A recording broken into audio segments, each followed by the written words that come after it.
Hey there, my name is Justin, and this is my channel, Good Life Bricks. This is the very first video that I've ever done.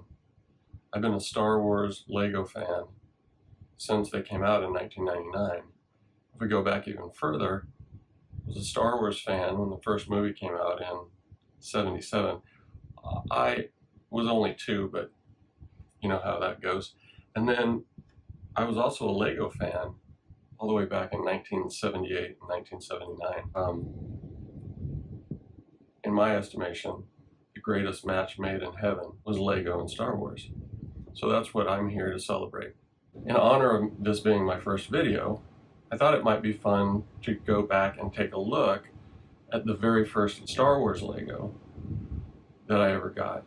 In 1999, the Naboo Starfighter. So let's dig in. I can't do any fancy unboxing for you because this set, like I said, came out in 1999 and I just don't have the box anymore or the instructions. But as you can tell, it's a very nice looking ship.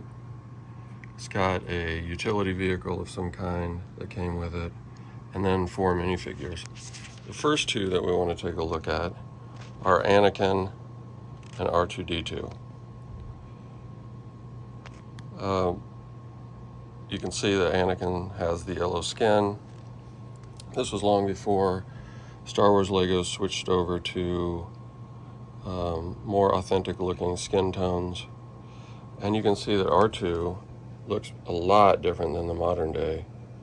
It's got a white dome, a little bit of silver to it, but the dome portion of it, as you can see, is up much higher. There's a lot of gap between the body and the head and the actual dome itself. No back printing, no leg printing, but pretty good printing on the front. Just that dome is just a little bit strange. Anakin, this is young Anakin, obviously, from Phantom Menace. But as you can see, he's got bendable legs, which in the more modern versions of this set, they've got the little half legs, the young legs. So that's one of the differences. You can see he's got freckles and the kind of the standard old Lego face that was pretty common back in '99. And then you've got 2 battle droids. And the battle droids look just about identical to what you would see today. In fact, I don't know of any differences. They do have 2 bent arms each. Nowadays, they might have 1 straight arm that holds the gun. I don't think they thought it was necessary back then because the guns that they had were able just to be twisted around. And so you could move the gun in any angle and you didn't have to worry about the arm being straight. The guns that they're using here, just not very realistic. It was what they used for the first year or 2, and then they switched to some alternative forms. They're not bad though, they get the point across. And then this utility vehicle, standard 4 wheels, similar to a lot of the city or Legoland vehicles from the time. It raises up and you can see engine parts,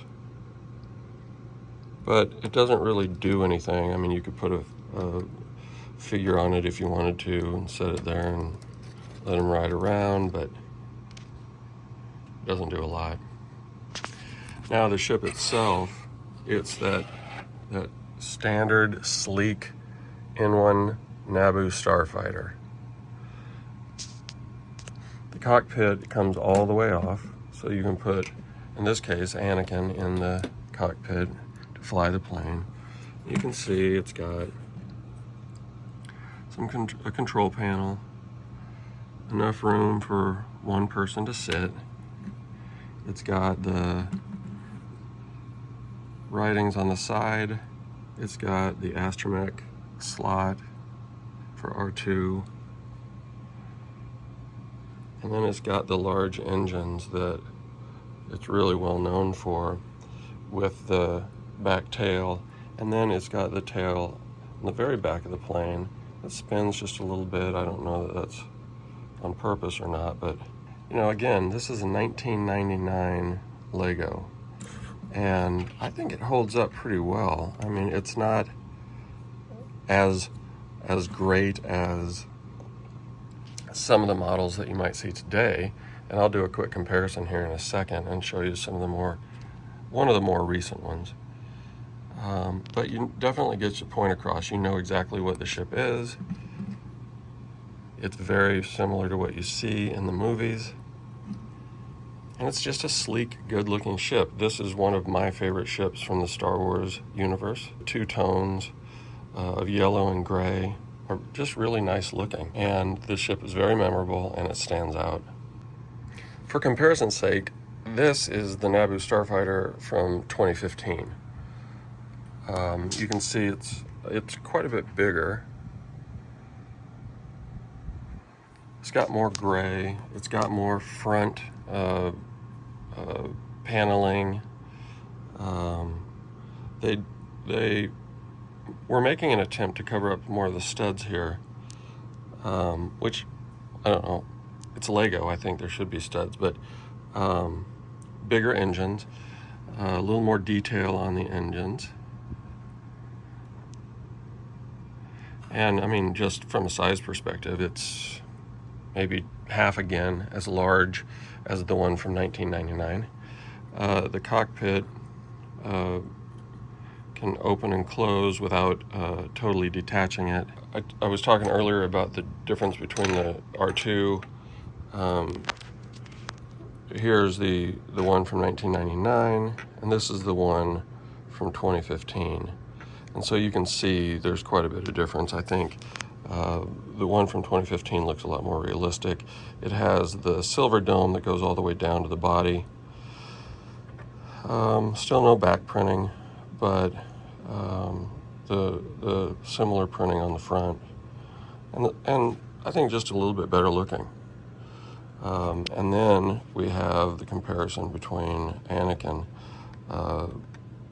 For consistency, I'll move him over, but this one from 99 with the yellow skin and the full-size legs, and then this one from 2015, you can see his legs are the children's legs, skin tone,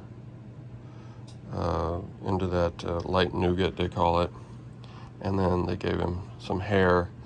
He also has a hat similar to this one in the set, and then you usually have to swap out between the two. So that's the comparison between the two sets. Again, I don't know, I think the 1999 set holds up well. It's not as big, it's a little wider through the body here, but it's a good looking set. This set, by the way, doesn't have, I didn't put the stickers on, so I don't know why I didn't put the stickers on, but they're around here somewhere, and I'll probably need to do that. But it also has a lot of the same detailing in terms of the symbols on the side and design elements and that type of thing through stickers. So I'll need to attach those. But again, I feel like this holds up well. I think it's a great set for 1999. When you consider how advanced Lego building and Lego design has become, as it's become such a huge industry, and it makes so much money, such a profitable company. Some of these older sets just hold up really well, and I'm happy to have had this one. Like I said, I got it new in the store back in '99. The Phantom Menace had just come out maybe a year earlier or so, and this was a celebration of that. And it was an exciting time for Star Wars fans. It was an exciting time for Lego fans, because Lego and Star Wars combined forces to make some really incredible stuff. Not as good as the more modern stuff from 2015, and even more so in the last few years. But more than good enough. So that's my review of the 1999 Naboo Starfighter. So again, thank you for joining me. Thank you for walking down memory lane a little bit, and I look forward to seeing you next time.